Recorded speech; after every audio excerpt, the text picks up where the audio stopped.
Emo mineno kana wacho ga pile. Kenda nuoyoga. Mokwongo, ni anaparo ni pogruok wa ok tut ahinya ma nyalo tamo ji winjre podi. Anaparo ni kudni moro nodonjo kanyo matin, to ka koro sedonje to ji ochako duokre, ting'e ni ji sami dhao tinyalo wacho gimoro amora. To koro mano omiyo kar mondo ji oduog machiegni to ji dhi medo wuok. Ayie gi Dr. Buru kaka nowacho speech ne kata mana nyoro.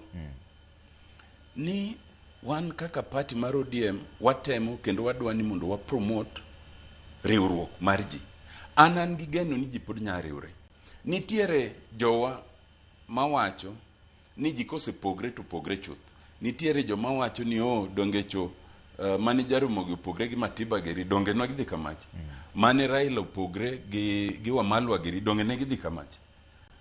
But nitiere examples mar ji pogre to duogo.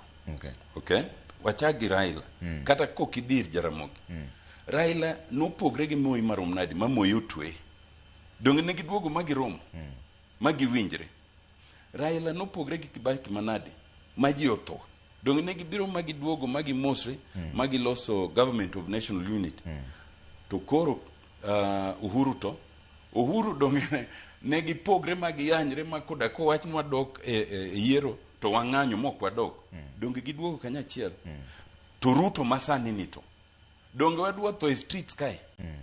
Mag pod giduogo magiromo. Kai Raila imane nyalo pogre gi ji kamano magiduogo giromo. Wando koro pogruok wa matin ma hie ene wach mar one term gi two term. Okonego bed ni nyalo tamo waduogo. Okay. Wach achiel. Gimomiyo wan ka. Gin weche en wach achiel. To en wach mana chako wacho ka Raila nitiere.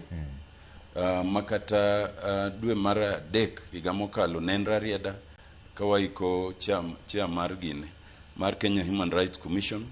Kenda chaka wache ka Raila obiro makasembo. To Raila noyie koda kabisa. Na wacho ni koro nikech ja party leader wose mosre gi President Ruto. Muase donate expert ne sirikal. To wawuoyo ma wanyaka gi NADCO report. Wanyaka gi 10-point agenda. Koro gimodong en donje structured negotiations. Dine wachak structured negotiation mana wachecha. Dikoro waonge kanyo. To gima medo hinyo wanyaka sani. En ni kata mana wan nyaka nye Raila tho ma wakadhi sani koro dhi dweche 5 ni wadhi donjo negotiations gi UDA nyaka sani pok wachako. Kaka sa medo dhi e kaka weche medo kethre. Nikech gik miwacho gite gin gik minya wache mesa. Onge gima ok nya wache mesa. An gi penjo ariyo kende.